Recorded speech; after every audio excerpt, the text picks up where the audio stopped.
Hello, it's me, Annie from Bad Squiddo, and I've been working on this with Jon Hodgson, and we're going to talk about it today.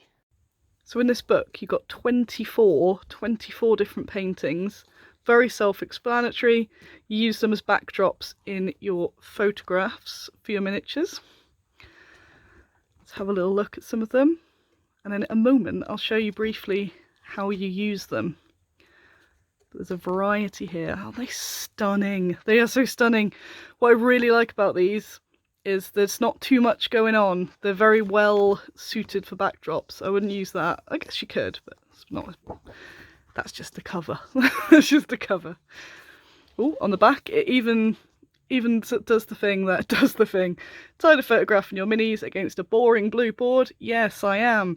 Feel the photos you use as backdrops make your miniatures and scenery look weird in your photos? I do! Want to make more variety of distant scenery with a style that actually complements your painting? Yes! Where can I do this? In this book. Wow! So, should we have a look at it in use? Behold, my photography space. Not too fancy. Next to a window.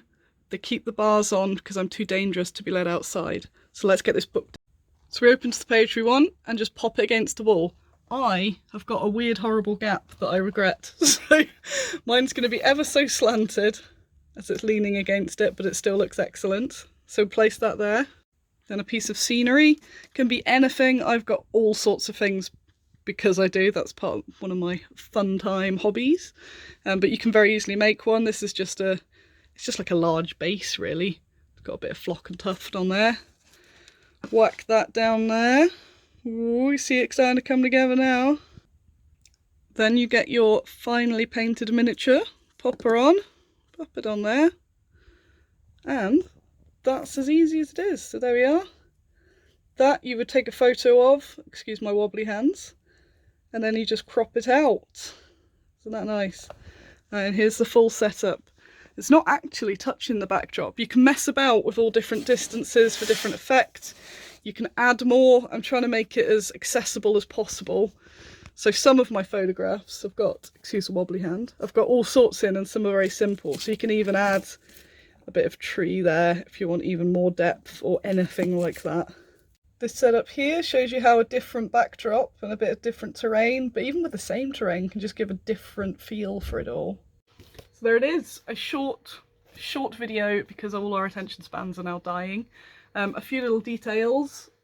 I'll keep it spinning so you don't lose attention. It's 250 gizm paper. Cover is 300. So there's no board in it, but it doesn't need to. It just goes, say, just leans against a surface.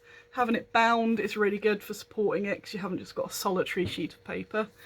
It's A4. It's A4.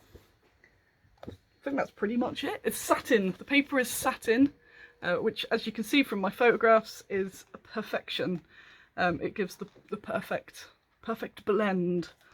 So it's a nice good quality and it's not reflecting. If you have it directly under a big blaring light, yes, you might get a little bit of reflection, but then you're not taking a great photo. So here again, look at that! Just want to go there. So a short video, but let me know if there's anything else you want to see. This is currently the only one in existence. I have dropped it a couple times, so if you see any dents in it, it's because I've been manhandling it. And yet it still works like perfection. So before I have to give it back to Jon for him to do his own promo, let me know if there's anything you want to see, any specific model you want to see photographed. Look at that.